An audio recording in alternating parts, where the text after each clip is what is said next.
Hello everyone, this is अमन और आज की इस वीडियो के अंदर हम लोग बात करने वाले हैं एक्सरसाइज 1.1 के क्वेश्चन नंबर 6 और 7 की। एक्सरसाइज खत्म हो जाएगी आज, तो चलते हैं क्वेश्चन नंबर 6 की तरफ। लिखा है explain why 7 into 11 into 13 plus 13 और ये जो भी नंबर है ये कंपोजिट क्यों है। पहली बात तो हम थोड़ा सा इसका कॉन्सेप्ट पकड़ लेते हैं। कॉन्सेप्चुअल क्वेश्चन एग्जाम पर्पस के लिए कि बहुत ज़्यादा इंपॉर्टेंट नहीं है, पर ये आपके नॉलेज को एनहेंस करता है। तो कंपोजिट नंबर से पहले हम पढ़ेंगे प्राइम नंबर। प्राइम नंबर वो नंबर होते हैं जो सिर्फ खुद से डिवाइड होते हैं या फिर नंबर से डिवाइड होते हैं। या तो वो इटसेल्फ है, मतलब खुद से डिवाइड हो रहे हैं, या फिर वो नंबर 1 से डिवाइड होता है। जैसे कि मैं बोलूँ 7 का फैक्टर क्या होगा, 1 होगा और एक 7 हो सकता है। मैंने बोला 13 का क्या हो सकता है, 13 हो सकता है, 1 हो सकता है। 17 का 17 हो सकता है, 1 हो सकता है। ठीक है, एक तो प्राइम नंबर, और जो प्राइम नंबर नहीं है वो कंपोजिट नंबर है। तो हमको ये प्रूफ करना है कि ये जो नंबर है इनका जो सॉल्यूशन है वो कंपोजिट नंबर क्यों है। कंपोजिट नंबर क्यों है ये नहीं प्रूफ करना है कि बताओगे कंपोजिट नंबर है, ये नहीं, क्यों है ये प्रूफ करना है। तो हमको रीजन देना है इसका। तो रीजन कैसे देंगे, रीजन हम देंगे इसको सॉल्व करके। तो पहले पकड़ लेते हैं इसको, 7 इंटू 11 इंटू 13 प्लस 13। 13 कॉमन निकालते हैं। 13 7 इंटू 11 इंटू 1 प्लस 1 13, ये हो जाएगा 77। 77 इंटू 1 77 प्लस 1 13 इंटू 78। पहली चीज तो मैं इधर ही बता दूं कि देखो कहीं ना कहीं मल्टीप्लीकेशन आ गया, यहाँ पे मल्टीप्लीकेशन आ गया है 13 इंटू 78 का। तो ये तो मुझे पता पड़ गया कि अगर ये मल्टीप्लीकेशन आ रहा है तो ये प्राइम नंबर तो हो नहीं सकता, क्योंकि अगर प्राइम नंबर होता तो देखो ना कि 1 और सिर्फ वही नंबर होता जिसका प्राइम नंबर बताना होता, या फिर जिसका प्राइम नंबर होता। पर यहाँ पे तो 78 को भी डाल दिया। 78 को अगर मैं फैक्टर कर दूं, बाय चांस मेरा मन कर गया कि लो आ जाओ, तो ये हो जाएगा 39 3 13 13 1। तो अगर मैं इसको ओपन करता हूं तो 13 इंटू 2 इंटू 3 इंटू 13, ये देखो 2 13 आ गए, एक 2 आ गया, एक 3 आ गया, तो प्राइम फैक्टर निकल गए इसके। तो इसका आंसर 1 और नंबर इटसेल्फ तो है ही नहीं, तो ये कंपोजिट तो डेफिनेटली है। अब चलते हैं ये वाले पार्ट की तरफ। 7 into 6 into 5 into 4 into 3 2 1 plus 5। 5 common है इसमें से, क्या है 5 कॉमन है, तो 5 को पकड़ेंगे। Into 7 into 6 into 1 into 4 into 3 into 2 into 1 plus 1 5। Solve करो। 7 इंटू 6 42, 42 इंटू 4 160 और 168, 168 इंटू 2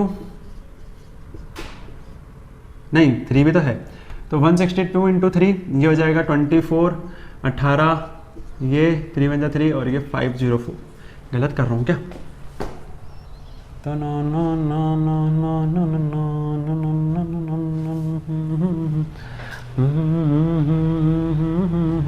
42 इंटू 4 ये 168 सही है। ये तो 168 इंटू 3 24 18 और ये हो जाएगा 20, 3 बन जाता, अरे 504 ही तो आ रहा है।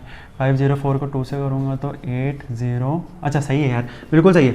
1008 सही तो आ रहा है यार। 1008 प्लस 1, 1008 इंटू 1 1008 और ये हो जाएगा प्लस 1 5 इंटू 1009। ठीक है, मेरे को डाउट हो गया था मल्टीप्लीकेशन में, 0 की गड़बड़ लग रही थी, पर सही है। ठीक है, अब देखो मेरी बात, समझो मेरी बात। सेम चीज हो गई, अगर प्राइम नंबर ही होता तो नंबर इटसेल्फ और 1 होता, पर यहाँ पे तो मल्टीप्लिकेशन आ गया। अब अगर मेरे दिमाग में कीड़े आ गए कि चलो 1009 को मैं 5 से मल्टीप्लाई कर लेता हूँ, क्योंकि आदत है ना, किसी की दिक्कत है, मेरे भी है। 9 5 45 0 और 5045, तो यहाँ पे अगर मैं 5045 लिख दूँ और अगर मैं इसके फैक्टर कर दूँ 5045 के, तो मेरा आंसर वापस से निकल के यही आ जाएगा। तो इसका मतलब ये है कि सर अगर प्राइम नंबर होता तो नंबर इटसेल्फ और 1 होता, पर यहाँ पे तो बहुत मल्टीप्लिकेशन हो गई, यहाँ पे तो बहुत फैक्टर निकल के आ गया 5045 और इन सबके। तो ये आंसर तो सॉरी, ये जो क्वेश्चन है, ये दोनों जो महान क्वेश्चंस हैं, ये कंपोजिट नंबर को प्रूव करते हैं। तो हमको प्राइम नंबर के बारे में, इसके बारे में ये जानकारी मिली है। अब बात करेंगे कि ये क्वेश्चन आपका कॉन्सेप्ट बढ़ाने के लिए है, आपको ये चीज़ें रिवाइज कराने के लिए दिया है ये क्वेश्चन बिल्कुल एंड में।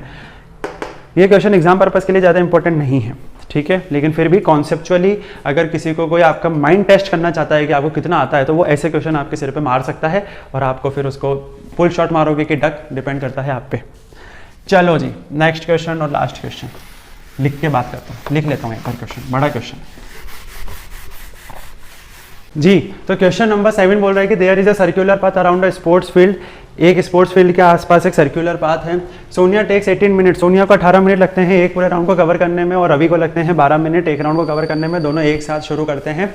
ठीक है, इसका मतलब ये है कि रवि की स्पीड थोड़ी धीरे है और रवि की स्पीड थोड़ी तेज है और ये भाई की सोनिया भाई की स्पीड थोड़ी धीरे है। तो सेम डायरेक्शन में जाते हैं, सेम टाइम में निकलते हैं। कितना टाइम लगेगा जब वो स्टार्टिंग पॉइंट से मिलेंगे, कितने मिनट के बाद या कितने घंटे के बाद या कितने सेकंड के बाद वो लोग मिलेंगे।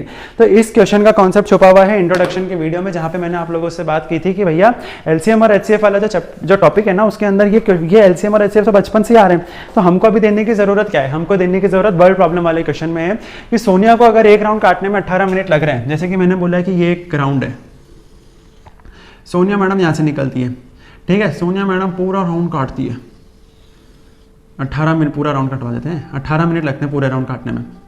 रवि भाई साहब होते हैं, रवि भाई साहब भी पीछे भागते हैं इनके, तो रवि भाई साहब को 12 मिनट लग रहे हैं। रवि भाई साहब बोल रहे हैं कि सॉरी कोई बोल तो कुछ भी नहीं रहा है, ऑब्वियसली मैं ही बोल रहा हूँ, वो बोल रहे हैं नहीं मैं ही बोल रहा हूँ कि एलसीएम या एचसीएफ में से क्या लगेगा। तो मैंने जब आपको बोला था कि हमको एचसीएफ और एलसीएम की जरूरत पड़ेगी कि अगर एक रो के अंदर मेरे को 600 फूल लगाने हैं तो हर कॉलम हर रो में मैं कितने डिवाइड करूंगा, तो ऑब्वियसली एचसीएफ निकालना पड़ेगा क्योंकि 600 से ज़्यादा तो आंसर आ नहीं सकता। अब मैं बोल रहा हूँ कि आप भी दौड़े 12 मिनट लगे, मैं भी दौड़ा 12 मिनट लगे, तो हम क्या 12 और 18 से कम टाइम में मिलेंगे क्या? मैंने बोला आप एक राउंड दौड़ रहे हो 12 मिनट में, तो अपन क्या 10 मिनट में मिल लेंगे? हो ही नहीं सकता है ना। मैं बोल रहा हूँ कि मैं 18 मिनट में एक राउंड दौड़ रहा हूँ और आप 12 मिनट में एक राउंड दौड़ रहे हो, तो क्या हम कब मिलेंगे? अभी मिल लेंगे? थोड़ी देर बाद ही मिल लेंगे क्या? नहीं, हमको ये 18 और 12 से ज्यादा टाइम लगेगा। ज्यादा टाइम लगेगा का मतलब क्या होता है? एलसीएम में आंसर बड़ा आता है और एचसीएफ में आंसर छोटा आता है। तो ऐसे जो भी क्वेश्चन होंगे ना, उसका आंसर हमेशा एलसीएम से निकलेगा। तो we have to take LCM of 18 and 12, निकाल लेते हैं।